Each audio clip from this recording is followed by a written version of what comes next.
नाम सिंधु सभ्यता क्यों पड़ा? सिंधु नदी के किनारे। लेकिन इसको और अन्य नाम लिख देता हूं मैं, फिर हम इस पर चर्चाएं करेंगे।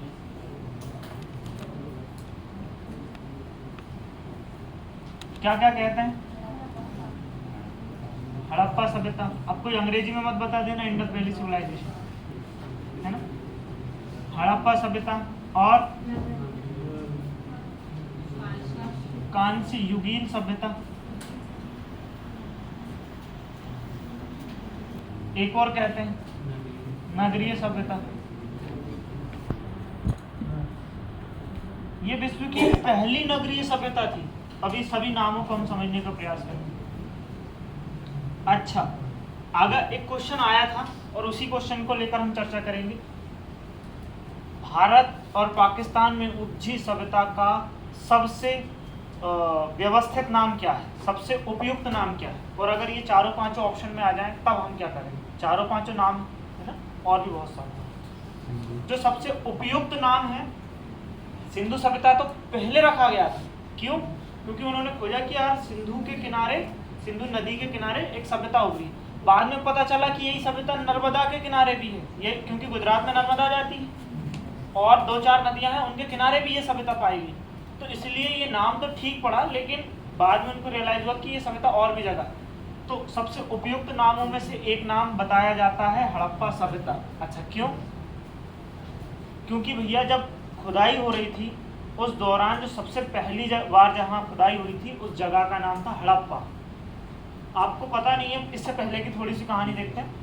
1861 के आसपास की बात है, जब हम अंग्रेजों के गुलाम थे। यहाँ से लोग, जैसे खेतों से कुछ मिल जाता है ना, वैसे यहाँ से ईंटें निकल रही थी। तो लोग यहाँ की ईंटें निकाल के अपने घर बना रहे थे। अब वो अंग्रेज को पता चला, बोले होगा कुछ ना कुछ, ईंटें निकल रही, ईंटों में क्या है। लेकिन 1861 से लेकर और 2-5 साल आगे पीछे हो सकता है, 1921 में जाके जॉन मार्शल को रियलाइज होता है कि नहीं, वास्तव में कुछ चीज़ें मतलब बहुत पहले खोजी जा सकती थी और हो सकता है बहुत सारी चीज़ों को डिस्ट्रॉय कर दिया गया हो, है ना। तो ये चीज़ें। अच्छा, सिंधु सभ्यता पता चल गया क्यों कहते हैं? सिंधु नदी के किनारे नाम है, लेकिन उपयुक्त नाम क्या है? हड़प्पा सभ्यता। सिंधु सभ्यता क्यों उपयुक्त नहीं रहा? क्योंकि और नदियों के किनारे भी ये मिल गई। लेकिन ऐसा नहीं है कि इसका नाम नहीं है ना, ये भी इसका नाम है। कांस्य युगीन सभ्यता क्यों कहते हैं? क्योंकि सबसे पहले जो कांसा था इसी सभ्यता ने दिया था, है ना। इस कांसे के जो ज्ञात एविडेंस मिले हैं इसी को। एक इससे पहले ताम्र पाषाणी युग आता है, तांबे की खोज, वो एक अलग है। लेकिन इससे पहले जो सभ्यता थी वो ग्रामीण सभ्यता थी, है ना। वो बहुत छोटा सा पोर्शन है, अगर समय मिलेगा तो आज ही डिस्कस कर लेंगे। अब एक और नाम है इसका, नगरीय सभ्यता। नगरीय सभ्यता मतलब क्या? अच्छा, तो हम कैसे डिफाइन करेंगे कि क्या नगर है और क्या शहर है, मतलब गांव है? सर जैसे गांव होते हैं ना, तो गांव उतने सिस्टमेटिक नहीं होते, मगर नगर होता है ना, जैसे गली बनी हुई सिस्टमेटिक घर बनी हुई है, तो इस वजह से उसको गाँव नगरी सभ्यता। बहुत शानदार। जनरली अमूमन आमतौर पर आज का जो अंतर गांव और शहर में दिखता है लगभग यही अंतर है। हालांकि अभी गांव विकसित होने लगे। अगर आप किसी दूर दराज या कोई छोटे जिले में जाएंगे, वहाँ के गांव को देखेंगे तो आज भी कच्चे घर दिखाई देंगे, है ना। बाकायदा व्यवस्थित नहीं है, नालियाँ, पानी कहीं से भी निकासी हो रही है जल की, है ना। पक्की सड़कें नहीं है। लेकिन एज कम्पेयर टू हम शहर में देखें तो कच्चे घर यहाँ भी दिखते हैं, लेकिन बहुत रेयर केस में। यानी पहला अंतर पक्के घरों का हो गया, दूसरा जल निकासी का हो गया, तीसरा यहाँ पर उचित स्नानागार, उचित शौचालय, उचित कब्रिस्तान, सारी व्यवस्थाएं थी, है ना। तो ये विश्व की पहली ऐसी सभ्यता थी जिसमें सारी चीजें मिल गई हमें, जल निकासी से लेकर सारी चीजें, इसलिए इसको नगरीय सभ्यता कहते हैं। तो नाम से क्लियर हो गया, है ना। अब हम इसका समय, टाइम देखते हैं भैया। इसके लगभग 3 से 4 प्रकार के टाइम आते हैं, तो बहुत ज्यादा कंफ्यूजन होने की आवश्यकता नहीं है। जो लूसेंट के हिसाब से है ये है, लेकिन जो एनसीईआरटी बुक्स बताती हैं 1750 या 1800 के लगभग, तो दोनों सही है। और कुछ तो और भी हैं जो 2350 से 1750 तक बताती है, तो ये दोनों सही है ना। अब बोले किसको माने? किसी को भी मान लीजिए 50-100 साल का, क्या नहीं आएगा, क्योंकि उस जो एग्जामिनर अगर आ गया बाई चांस तो हो सकता है कि क्वेश्चन डिलीट हो जाए, या फिर आपने दोनों में से कोई भी एक ऑप्शन चुना है तो आपका आंसर सही माना जाएगा। वैसे इतना क्लोज आंसर नहीं देंगे क्योंकि कोई भी सभ्यता होती है उसके बनने में 2-5 साल आगे पीछे हो ही जाता है ना, एग्जैक्ट आइडिया नहीं रहता। ये कार्बन C14 के उसमें है भैया, है ना, कार्बन डेटिंग से उन्होंने अनुमान लगाया, और ये आपकी एनसीईआरटी बुक्स में जो चलती है उनके हिसाब से, हालांकि ये एग्जाम में नहीं आएगा कि कार्बन 14 के हिसाब से, मैंने बता दिया। समय का आकलन हो गया सभी का।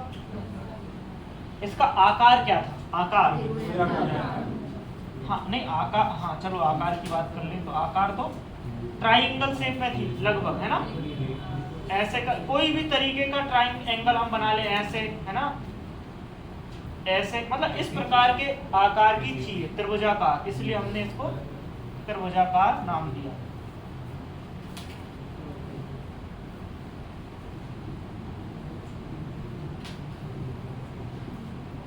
भैया जिसको इधर बोर्ड पे साइड में नहीं दिख रहा हो या कोई समस्या आ रही हो देखने समझने में तो जरूर बताइए।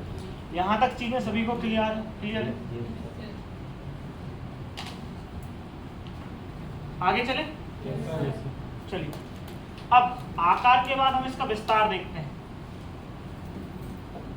इसका जो विस्तार है यानी क्षेत्रफल में वो लगभग 13 लाख है, लेकिन उसका जो कुछ पुस्तकें बताती हैं 12,99,600 है ना, 82 नहीं लगभग इतना ही हम मानते हैं वर्ग किलोमीटर, और लगभग में हम इसको 13 लाख मान सकते हैं।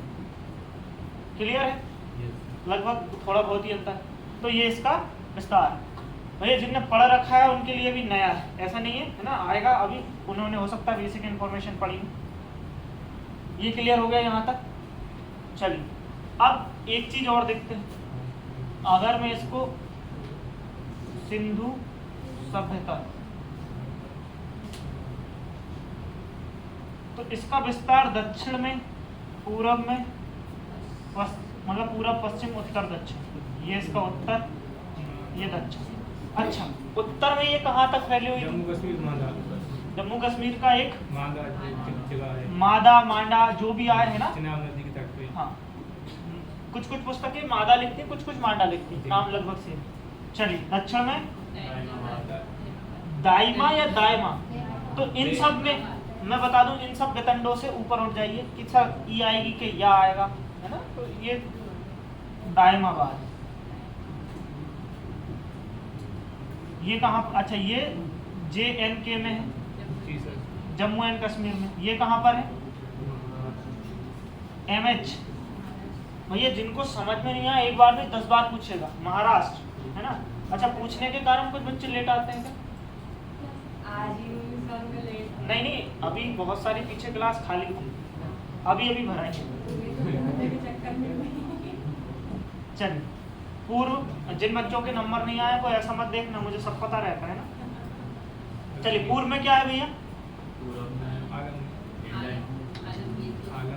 आलमगीरपुर जगह है, हाँ नदी पर भी आ रहे हैं भैया आप। ये कहाँ पर है? मेरठ यूपी। अगर आप मेरठ नहीं डाल के यूपी भी डालेंगे तो चलेगा, क्योंकि यूपी जी बता, हाँ बता। ये है जगह विस्तार, यानी कि सिंधु सभ्यता कहाँ तक फैली। तो जैसे हमने भारत में पढ़ा था अंतिम बिंदु, तो ये इधर से मांडा, मादा या जो भी उसका नाम है, कुछ कुछ पुस्तकें दा यूज करती हैं, तो ये ऊपर में अंतिम छोर था उसका, दक्षिण में अंतिम छोर दायमाबाद, पूरब में अंतिम छोर या अंतिम बिंदु, और इधर पश्चिम में सुतकांगेडोर, सुतकांगेडोर नहीं भैया, ये सुतकांगेडोर वर्तमान के पाकिस्तान के बलूचिस्तान में। क्लियर है यहाँ तक? ऐसा कोई बच्चा जिसको समझ में नहीं आया? एक बार में मैंने क्या बोला, एक बच्चे के लिए 1000 सवाल फ्री, 10 रुपए लगे है ना। चलिए ये इसका विस्तार है। सिंधु सभ्यता मान के चलिए इन चारों पॉइंट के अंदर फैली हुई थी। क्लियर है? अब इनकी नदियां देख लेते हैं। मांडा, चिनाब नदी, ये चिनाब नदी के किनारे है। आलमगीरपुर हिंडन नदी के किनारे है। दायमाबाद हाँ, गोदावरी की एक सहायक नदी है प्रवरा। अगर ऑप्शन में गोदावरी भी आ जाए तो देख लेंगे, है ना। हाँ, गोदावरी का जो प्रवाह तंत्र है उसमें गोदावरी के पहले प्रवरा। प्रवरा। हाँ, एक बार अच्छे से लिख देता हूँ अगर आप। बस हो गया सर। हाँ, प्रवरा या गोदावरी क्या दोनों आ गए तो आप प्रवरा लिखिएगा। किसने पूछा दोनों आ गए? नहीं आए। देखो एक चीज, अगर मैं भी पेपर बनाऊंगा कभी और टेस्ट लूंगा, इसका मतलब आप समझिए कि टेस्ट की तैयारी चल रही है ना।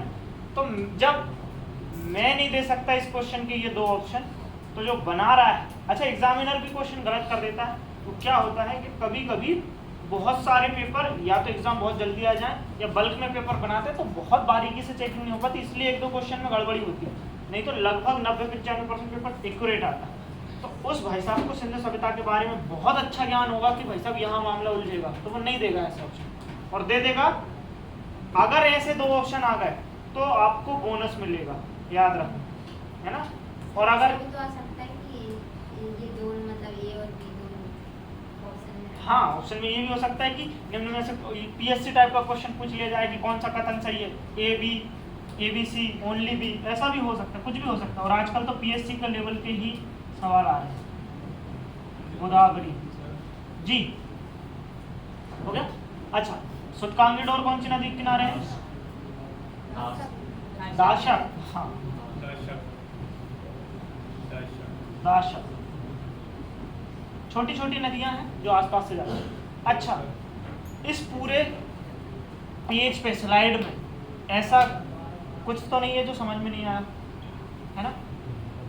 गोदावरी तट पर है या प्रवरा नदी? देखो ये लिख लिया तो मैंने। हम जब नदी तंत्र पढ़ेंगे तो नदी की एक क्वालिटी होती है, नदी की या पानी की, वो एक स्थान पर सीमित नहीं रहता, वो अपने से बड़े की तलाश करता है। नाले मिलेंगे नदी में, छोटी नदियाँ मिलेंगी बड़ी नदी में, और बड़ी नदी मिलेगी महासागर में। तो नदी का जब प्रवाह तंत्र बनता है तो यानी एक मुख्य नदी रहेगी और अन्य उसकी सहायक नदियाँ रहेंगी। जैसे नर्मदा में बहुत सारी नदियाँ आकर गिरती हैं और नर्मदा आखिर में एक सागर में गिर जाती है, गंगा में। तो ऐसे करके भारत में मेजर 5 प्रवाह तंत्र हैं। उनमें से एक प्रवाह तंत्र यानी अपवाह तंत्र। गोदावरी एक मुख्य नदी है और इसके आसपास की जो नदियां हैं वो इसमें मिल जाती हैं और ये फिर आगे जाके समाहित हो जाती हैं। तो उसी की सहायक नदी कह लो, वो अपना पानी लाके इसमें डालती है। तो अगर ऑप्शन में प्रवरा नहीं है तो गोदावरी आ जाएगा। क्लियर है यहाँ तक? चलिए, अच्छा, अब इसमें कुछ विशेषताएं हैं इसकी। जैसे इसमें जो भवन निर्माण मतलब ग्रिड पद्धति का उपयोग किया गया है।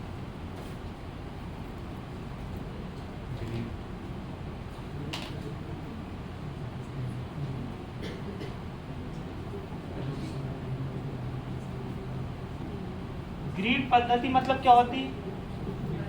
अलग कर जो घर बनाए जाते हैं ना, वो किस पद्धति से बनाए जा रहे हैं, उस पद्धति का नाम है ग्रिड पद्धति, यानी गृह या भवन निर्माण की प्रक्रिया या पद्धति। भवन निर्माण में नालियां भी हैं, नहीं तो घर आसपास की जो जिस पद्धति से बनी है वो सारी।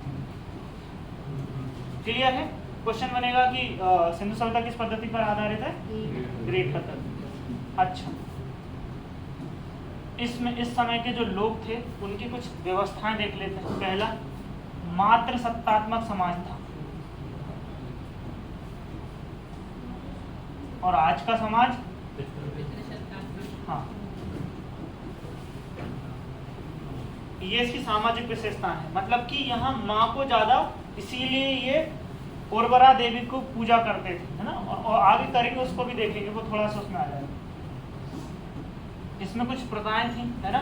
जैसे ये लोग शाकाहारी और मांसाहारी दोनों हुआ करते थे, आज भी होते हैं।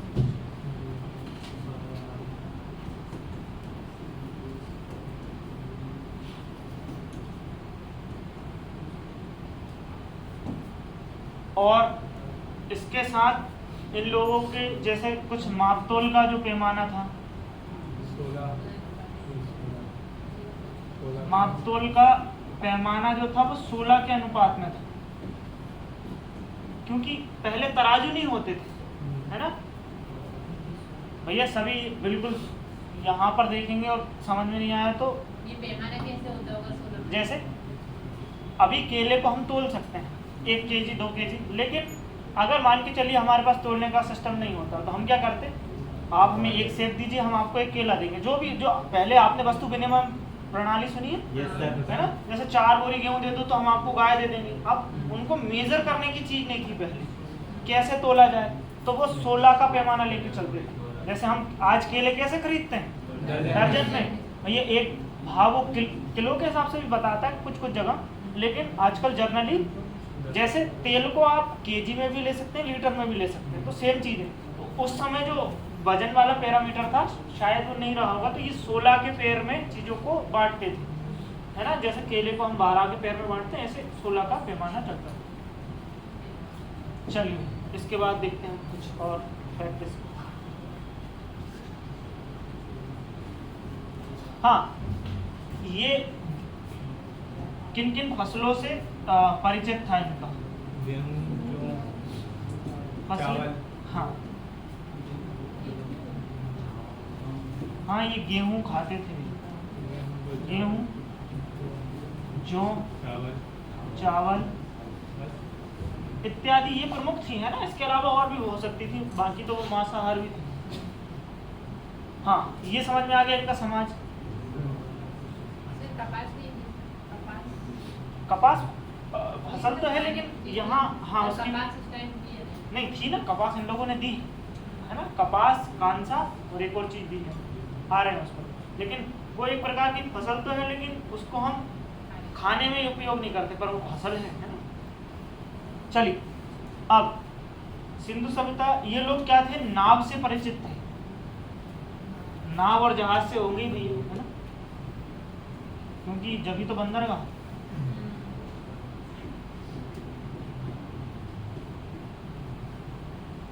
लेकिन इनके अभी ये हम सामाजिक दृष्टिकोण से इसको पढ़ रहे हैं कि समाज क्या काम करता है, अभी इसका मुख्य दृष्टिकोण आएगा, है ना, क्योंकि अभी हमने बहुत सारे स्थल भी देखेंगे, उनकी कैसे खोज हुई वो भी देखेंगे। यहाँ तक सभी को क्लियर है?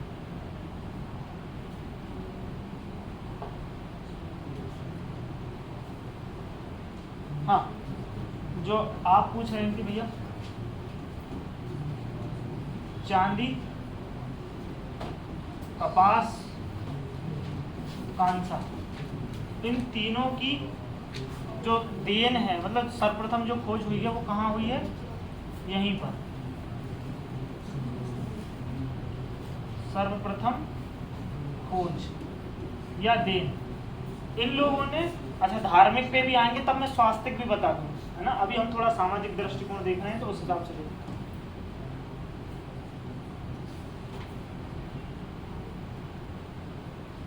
चलिए, हाँ, कुछ ये अब थोड़ा सा धार्मिक दृष्टिकोण देख लेते हैं कि क्या करते हैं। ये बेहद शांति प्रिय समाज था, शांति प्रिय। अच्छा, हम कैसे अनुमान लगा पा रहे हैं ये शांति प्रिय था? हाँ, अगर किसी सभ्यता के पास हथियार नहीं है और हथियार है नॉर्मली जो सिर्फ शिकार के काम आ रहे हैं, तो मतलब उन्होंने अपने भरण पोषण के लिए उनका यूज किया होगा, ना कि, है ना।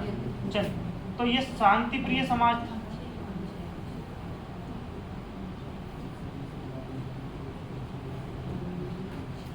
अच्छा, ये बाकी चीजों को तो जानते थे पर लोहे का ज्ञान नहीं था, ये क्वेश्चन बहुत पूछा जाता है।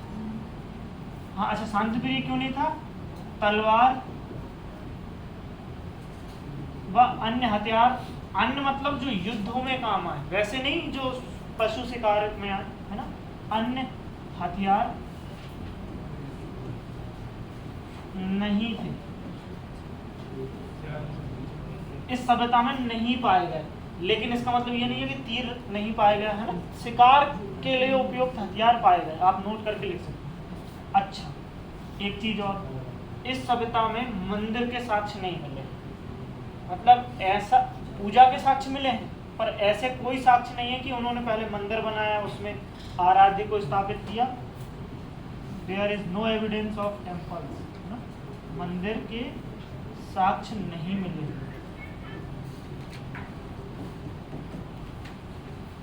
नोट कर रहे हैं भैया आप? ऐसा कोई बच्चा तो नहीं बैठा भैया जो नोट नहीं कर रहा हो। जब तक नोट मत करिए जब तक समझ नहीं आए, पर ऐसा भी नहीं हो कि इतना समझ में आ जाए कि नोट करने की आवश्यकता ही नहीं, है ना? कितना ही पढ़ लीजिए, नोट की आवश्यकता तो पड़ेगी। मीटिंग भैया समझ में आ गया? अगर हाँ जी समझ में आ गया। अभी लास्ट में समापन भी हम लोगों को करना है, उस हिसाब से भी देखेंगे थोड़ा। चलिए, हाँ, एक जो चीज़ है जिसको हम स्वास्तिक कहते हैं, ऐसे ही बनता है कि ऐसे बनता है?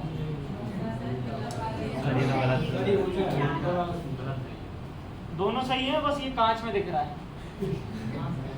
ये जो स्वास्तिक है भैया, स्वास्तिक इन्हीं की देन है।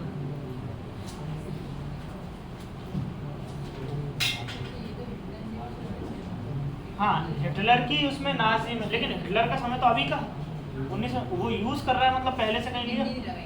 हाँ, उसने बिंदी नहीं लगाई, नहीं तो पूरा ही वो हिंदुइज्म नहीं हो जाता। सारी चीजें एक ही उससे पैमाने से निकलती है, कुछ कुछ चेंज कर देते हैं, है ना? और वो चेंजेस ही स्वास्तिक देन है। किसकी? सिंधु सभ्यता की। स्वास्तिक को हमने यहीं से लिया है।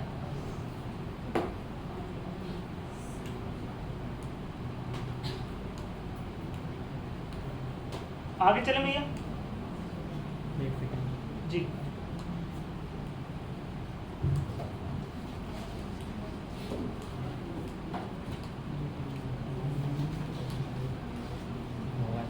हो गया?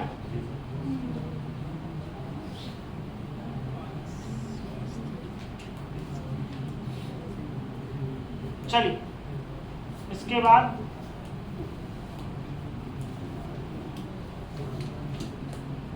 हाँ, ये लोग जिनकी पूजा करते थे वो थी मात्र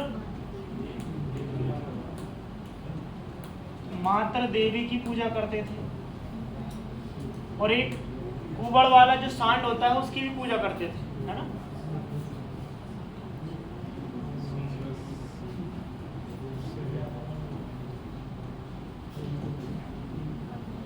है ना? अच्छा, अब थोड़ी सी हम इस पे आगे चर्चाएं करेंगे कि कैसे क्या हुआ और इसमें क्या क्या मिली हैं चीजें।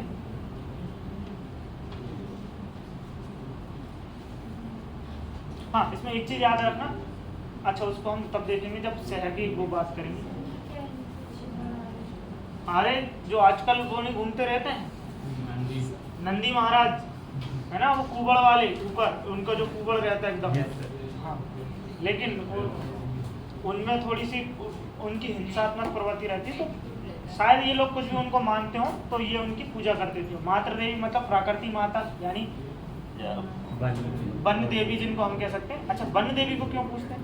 जब भी किसी व्यक्ति ने किसी व्यक्ति को कुछ दिया है, चाहे वो व्यक्ति हो चाहे विशेष हो, हमने उसको पूजा है। जैसे सूर्य से हमें रोशनी मिलती है, दिनचर्या होती है, तो हम पूछते हैं। नदियों से हमें पानी मिलता है, खास करके हमारी सभ्यता में बता रहा हूँ। और वन से इन लोगों को खाने के लिए चीज़ें मिली। अब ऐसा नहीं था पहले हार्वेस्टर वगैरह थी तो ये बाकायदा फार्मिंग करते थे, जैसी टूटी फूटी होती थी वैसी करते थे। कोई फल मिला, नीचे गिरा, उनको भूख लगी, नहीं समझ में आया, खा लिया, अच्छा लगा, सेब था पता चले, तो उनको लगा कि यार ये तो बहुत अच्छी चीज़ है, ये तो मुझे खाना दे रहा मेरा, तो ऐसे करके मैं एक वो बता रहा हूँ कि ऐसी चीज़ें हुई होंगी, तब जाके इन लोगों ने ऐसा सोचा। अब इस सभ्यता की बात करते हैं। पहले मैं सभ्यता दिखा देता हूँ आपको।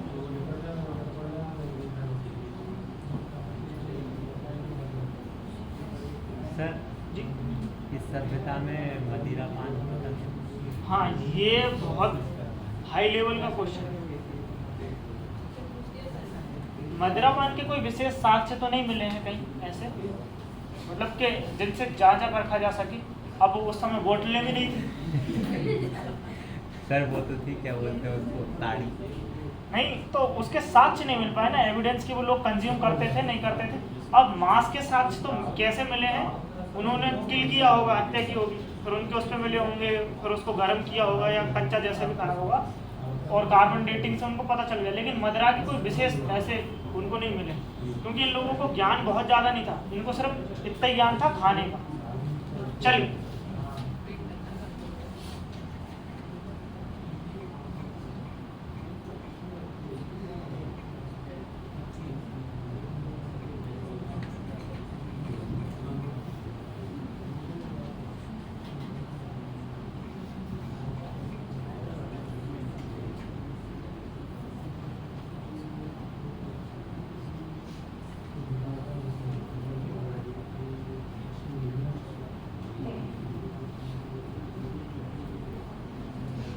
अच्छा, ये उसका प्रभाव जो दिख रहा है ना भैया, पीछे बातें नहीं करेंगे हम लोग, ये उसका प्रभाव दिख रहा है, ये जो हल्का हल्का कलरफुल दिख रहा है,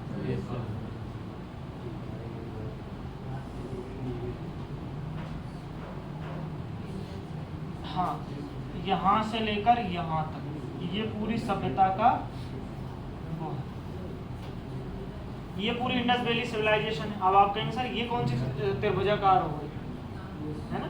अगर इसको ऐसे देखेंगे, ऐसे ऐसे माना है उन्होंने, है ना, ऐसे। अब मैंने तो वो मैपिंग कर दी, वो एक बात अलग है। चलो ये ऐसे है ना, ऐसे यहाँ से बीच से लिया हो, ये एक ट्रायंगल टाइप का। अब जो चीज़ें मिली हैं ना, उसकी सही क्लियर पिक्स नहीं आ रही। चलो देखते हैं अगर अच्छी मिल जाए।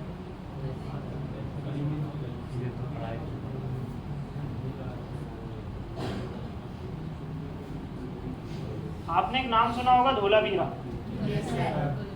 भारत की सबसे बड़ी स्मार्ट सिटी प्रोजेक्ट में से एक है ना, सबसे लेटेस्ट खोजा गया है अभी 1990 के आसपास, है ना, जोशी साहब ने। चलिए अच्छा, हम आज के दौर में हमको मॉडर्न कहते हैं। अगर हम थोड़ा सा दिमाग लगाएं, हम आज भी वैसी नालियाँ नहीं बना पा रहे हैं, आज भी कहीं से पानी जाता है, आज भी हम मॉडर्न नहीं हुए, हमें सिर्फ चीज़ें पता चली हैं और हम कामचोर हुए। अगर मॉडर्न हम हैं तो इन जैसे विशाल स्नानागार नहीं बन पा रहे हैं आज। ये कब की बात हो रही है मैं आपको बता दूं, जब वेद भी नहीं लिखे गए थे, वेदों से पहले की सभ्यता है ये। आपने इतिहास में पढ़ा होगा, प्राग ऐतिहासिक, आग ऐतिहासिक और ऐतिहासिक। वेद पाठ है ऐतिहासिक की और ये सभ्यता पाठ है आग है ऐतिहासिक की। मतलब समझ पा रहे हैं? उससे भी एक और जो आप रायसेन जाते हैं और भीमबेटका की गुफाएं देखते हैं, वो इनसे भी पहले की हैं। वो चित्र देखकर केवल अब जाएं तो अब थोड़ा नज़रिया चेंज करिए कि हम जिन चित्रों को देख रहे हैं ये हजारों लाखों करोड़ों साल पहले के हो सकते हैं, है ना, पाषाण काल के हैं वो। चलिए भाई, वो इतना बिलर ही हो रहा है। ये मैं हूँ इधर जो खोज रहा है ना कुछ, आर्कियोलॉजिकल सर्वे में अगर जॉब मिले तो शानदार। मतलब भैया जैसा बिलर दिख रहा है, अब देखेंगे हम समझते हैं ये ऐसी। अच्छा, इन चीज़ों से मैं क्या समझाने का प्रयास कर रहा हूँ, पकी और अलंकृत ईंटों का प्रयोग करते थे भैया। उस समय पकी ईंट को पकाना इनको आता था, आज भी नहीं पका पाते हमारे यहाँ कुछ लोग, है ना, कच्ची रह जाती। तो एक चीज़, दूसरी चीज़, नालियों की व्यवस्था इतनी शानदार तरीके से थी, अगर आप में से किसी ने पहले पढ़ रखा हो। चलिए हम वापस अपने पेज पर आते हैं, देख लिया। अच्छा, मैं पहले बता देता हूँ, ये सड़कें हैं। आज हम लोग भूल गए हैं। आज विदेश में आप देखेंगे तो विदेश में बाकायदा घर ऐसे बने हैं सभ्यता से, एक एक करके। फिर थोड़ा सा पब्लिक के लिए गए, फिर हमारे यहाँ तो करोड़ चौराहे की स्पेशली बात करते हैं, है ना। ये रोड जा रहा है, पता चले यहीं से एक रोड आ गया, पता ही नहीं चला कब किधर से गाड़ी आती है और किधर से चली जाती है। फिर यहाँ चलो तो यहाँ एक गली जाती, इधर घूम जाओ, इधर गली जाती, इधर घूम जाओ, इधर गली। मतलब ये व्यवस्थाएं, हाँ, हमारे यहाँ तो सड़क बन जाती, फिर वो याद आता है कि पाइप नहीं डला।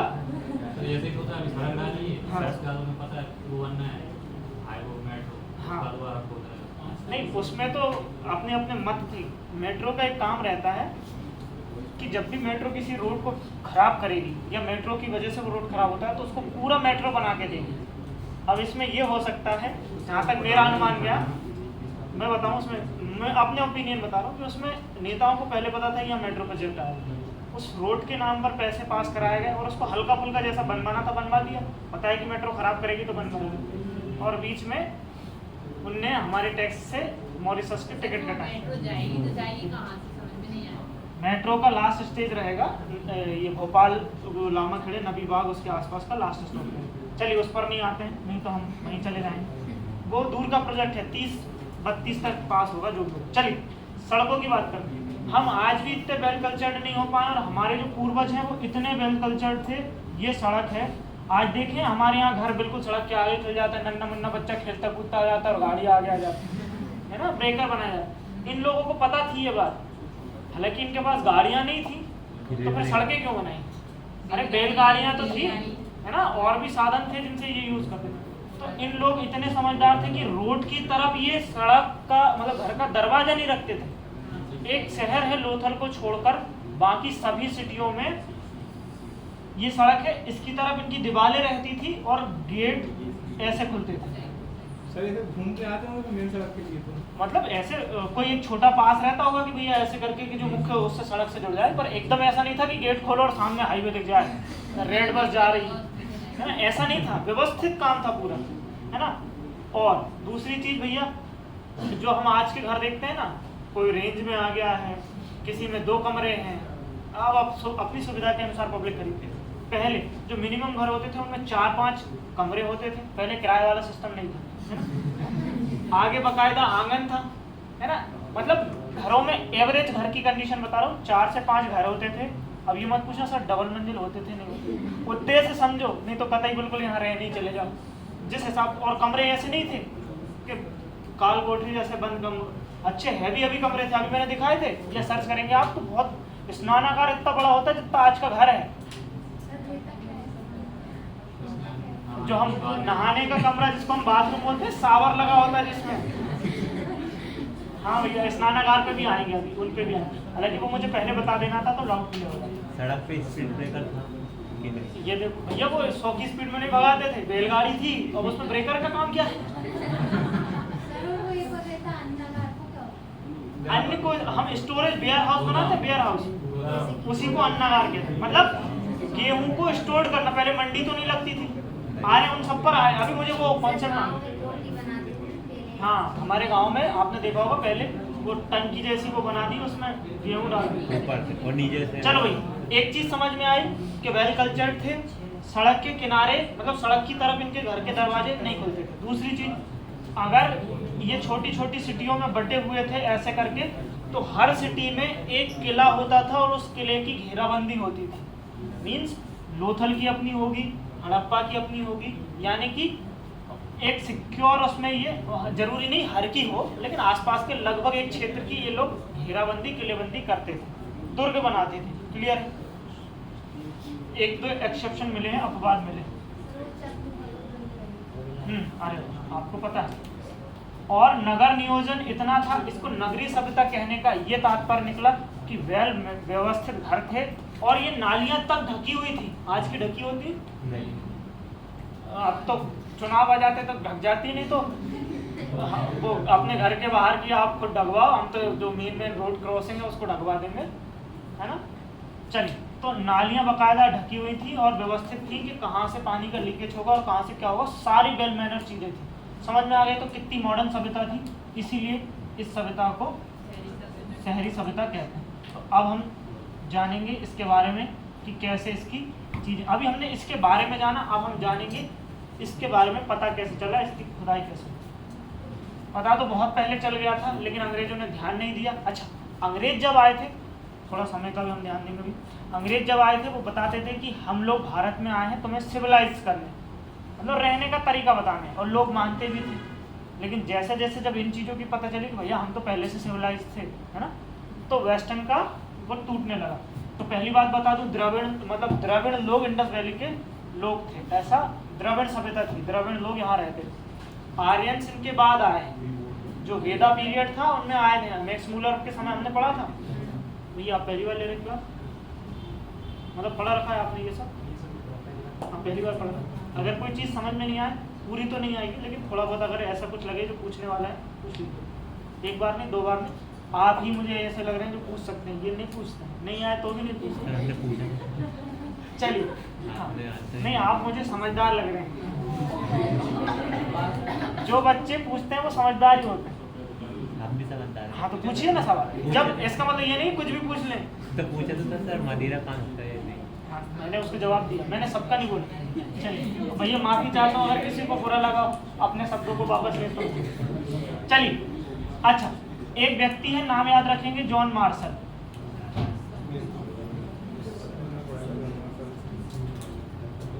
अच्छा उससे पहले एक और चीज याद रखनी होगी, इन सब चीजों की खुदाई कौन करता है? Archaeological survey of India, ASI, भारतीय पुरातत्व विभाग, जिसके फाउंडर कौन है? बता देता हूँ, अभी नहीं, अभी का पता नहीं।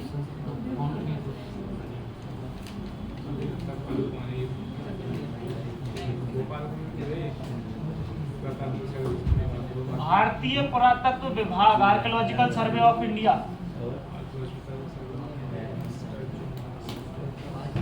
इसकी स्थापना की गई भारत की वे विरासत को खोजने के लिए जो दब गई हैं। जैसे इतिहास में जैसे सांची के स्तूपा अभी खोजे गए हैं 1800 के समय, है ना, 1818 में टेलर साहब ने खोजे, और बहुत सारी चीज़ें अभी अभी खजुराहो के मंदिर कुछ 100-150 साल अंग्रेजों के समय बहुत सारी डिस्कवरीज हुई, ये विलुप्त हो गए थे। इसके जो हम पिता कह लें, निर्माता कह लें, वो कौन थे? Alexander Cunningham. भैया जिसको समझ में नहीं आया आप पूछते जाना, हम थोड़ी सी स्पीड को हम तेज करते हुए चलेंगे। ये थे, मतलब इन्होंने इस विभाग को बनाया। इस विभाग का एक काम था जमीन की खुदाई करना या किसी भी पुरानी चीज को खोजना, है ना। चलिए तो ये भी क्वेश्चन बनता है, इसको भी हम याद रख लेंगे। Alexander Cunningham was the father of ASI। अब वो ISI मत कर देना, है ना, तो हिजबुल्ला और हमास पे पहुंच जाए। सर कब बनाया गया था? 18 एग्जैक्ट सन तो मुझे नहीं पता, लेकिन 1800 के आसपास बनाया गया है। एक बार आप चेक कर लीजिएगा। आगे चलें भैया।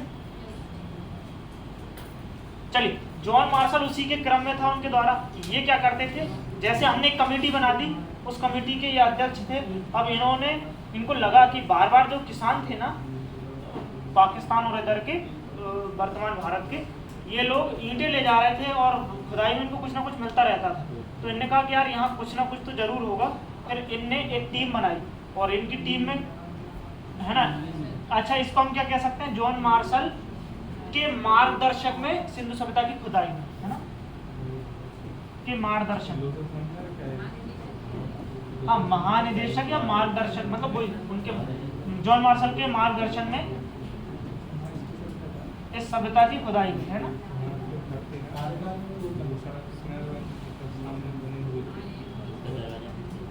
क्या हो गया भैया? हाँ, जॉन मार्शल के कार्यकाल में, उनके संरक्षण में, कार्यकाल इसलिए नहीं बोलेंगे क्योंकि ये तो उस टीम के अध्यक्ष थे, अंग्रेजों के हेड नहीं थे। अंग्रेजों ने कमेटी बनाई थी, उसको भेजा था। अब इन्होंने 2-4 व्यक्ति चुने थे, उनको भेजा था। तो 1921 में हड़प्पा सभ्यता, मतलब हड़प्पा शहर की खोज किसने की? कब की थी? मतलब आज से 100 साल पहले, लगभग 100-103 साल पहले। हड़प्पा शहर की खोज 1921 में डॉक्टर दया, अच्छा इनके नाम के पहले राय बहादुर भी आता है, अगर वो आ जाए तो घबराना नहीं। डॉक्टर दयाराम साहनी या सहानी, है ना, चलिए, ने खोज की, किसकी? हड़प्पा की। इसी के जस्ट 1 साल बाद मोहन, एक मूवी भी है मोहनजोदारो, ऋतिक रोशन की, है ना, मोहन, इसी पर बेस्ड है। इसके सामाजिक कैसे ये सभ्यता विलुप्त हुई, जो भी है ना।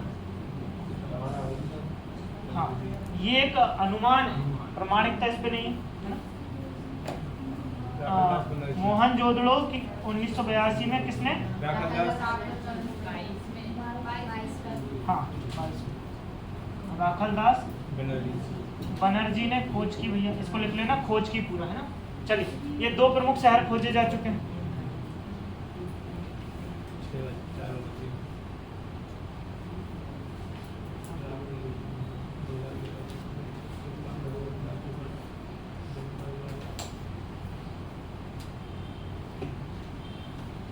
हो गया भैया?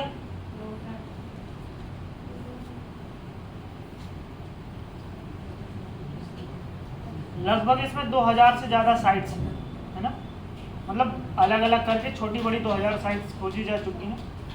और भैया इसको एक बार एक दीदी बैठी थी, उनके एग्जाम में यही क्वेश्चन आया था और बोले सर आपने जो पढ़ा है वो ऑप्शन नहीं मिला मुझे। मैंने कहा हाँ 1921 तो 21 ये है नहीं, उनके में गलती से ऑप्शन में राखलदास की जगह आर डी बनर्जी लिखा आ गया। अब भैया वो ढूंढ रहे राखलदास, वो मिले कहाँ से, वो तो आर डी बनर्जी हो गया, है ना। तो शॉर्ट फॉर्म में ऐसा आप भी देख लें कहीं। मेन चीज़ और वो बोले उसमें दयाराम, वो एग्जामिनर चालू था उसने दयाराम साहनी पूरा लिख के दिया। अब उनको आर डी बनर्जी नहीं लगा, उन्होंने सोचा कि मैंने दयाराम साहनी में पढ़ा है कहीं ना कहीं, तो यही लगा देता हूँ। मैंने कहा जब आपको पता है कि दयाराम साहनी हड़प्पा का है तो मोहनजोदड़ो का तो लगाना ही नहीं, भले चाहे कोई और लगा दूँ। तो ऐसा आपके साथ ना हो, इसलिए हो गया यहाँ तक। अब कुछ देख लेते हैं, जैसे कुछ जो फेमस, हाँ एक तरफ हम ऐसा लिख लें भैया इनके शहर खोजकर्ता, सन केवल इन 2 की महत्वपूर्ण थी, है ना। इनकी बता किनकी? जो भी लिखो उनकी 5-5, 10-10 सालों के गैप में 1956 से लेकर 62 तक ऐसे, और इन 2 की ही पूछी जाती है। नदी, है ना, नदी किस नदी के किनारे, और वर्तमान मतलब वर्तमान में कहाँ। अच्छा पहला तो हम हड़प्पा ही देख लेते हैं। हड़प्पा खोजकर्ता कौन है? दयाराम साहनी। किस नदी के किनारे? रावी नदी है भैया। सिंधु की 5 मेजर सहायक नदियां हैं, उसको मिला के उसमें एक रावी। वर्तमान में ये पाकिस्तान में। अच्छा दूसरा मोहनजोदड़ो लिख लेते हैं।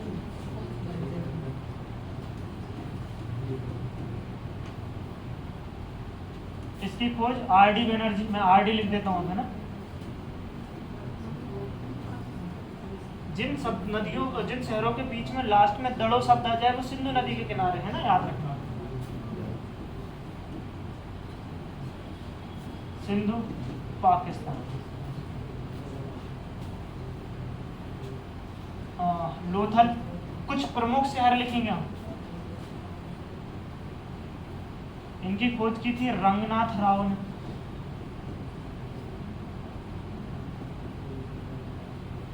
ये नदी है भोगवा। लोथल कहाँ है? गुजरात के अहमदाबाद के आसपास, है ना। अच्छा और प्रमुख वो देख लेते हैं भैया। चनहुंदड़ो,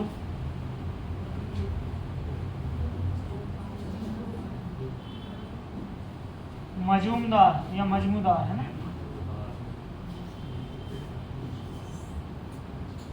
जैसे मैंने बताया दड़ो शब्द देखकर हम सिंधु लगाएंगे, है ना।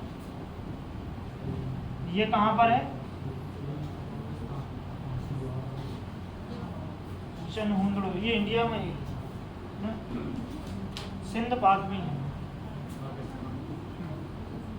हाँ इंडिया में वो है सबसे बड़ा जो शहर है ना उसका, राखीगढ़ी, हिसार। हाँ चलिए, हाँ कालीबंगा की खोज 3-4 लोगों ने की, एक प्रमुख नाम आता है उसका लिख लेते हैं। कालीबंगा 2-3 हैं, ब्रजवासी लाल, बीडी लाल, लेकिन जो प्रमुख नाम है वो है अमलानंद घोष।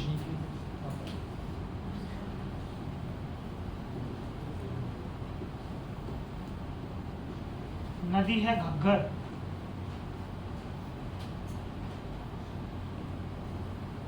भारत।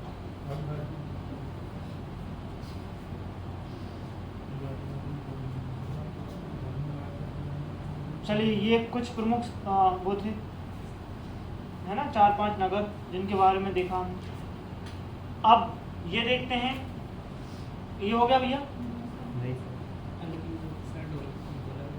क्या? हाँ, धोलावीरा भी लिख लेते हैं। बहुत सारी सिटीज़ हैं, लेकिन जो एग्जाम के दृष्टिकोण से मैं धोलावीरा 1990 के आसपास खोजी गई थी जोशी साहब द्वारा, है ना, आर जे जोशी।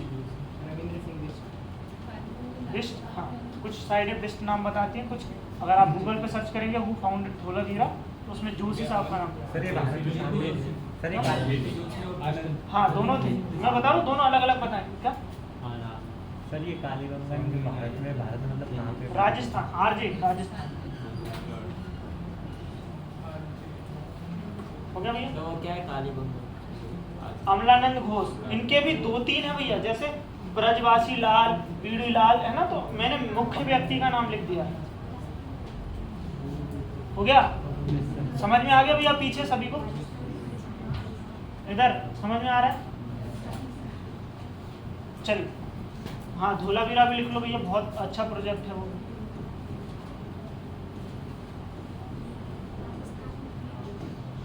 ये है हमारे बिस्ट साहब और जोशी, क्या नाम है उनका? RD. Joshi, JP Joshi.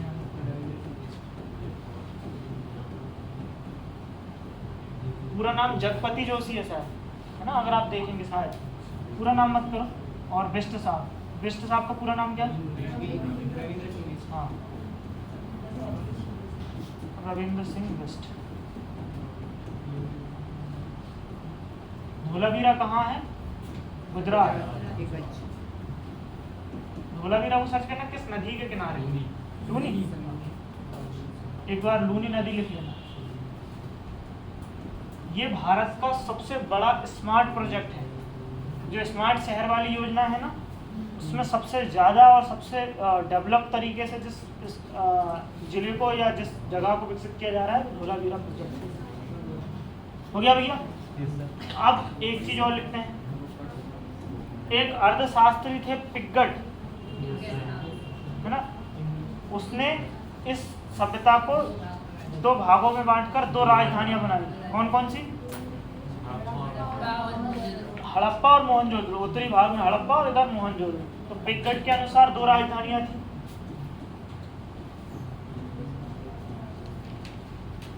Piggott एक अर्थशास्त्र मतलब इतिहासकार था। पिगट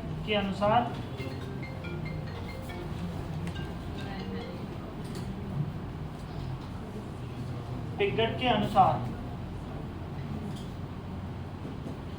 दो कैपिटल थी, 2 राजधानियां थी। कौन कौन सी? हड़प्पा। अभी इसके बारे में भैया बहुत कुछ पढ़ना बाकी रह गया है, जैसे मोहनजोदड़ो का शाब्दिक अर्थ और कहाँ से कौन सी चीज़ें मिली हैं, है ना, वो सारी चीज़ों को हम पढ़ेंगे नेक्स्ट क्लास में, है ना।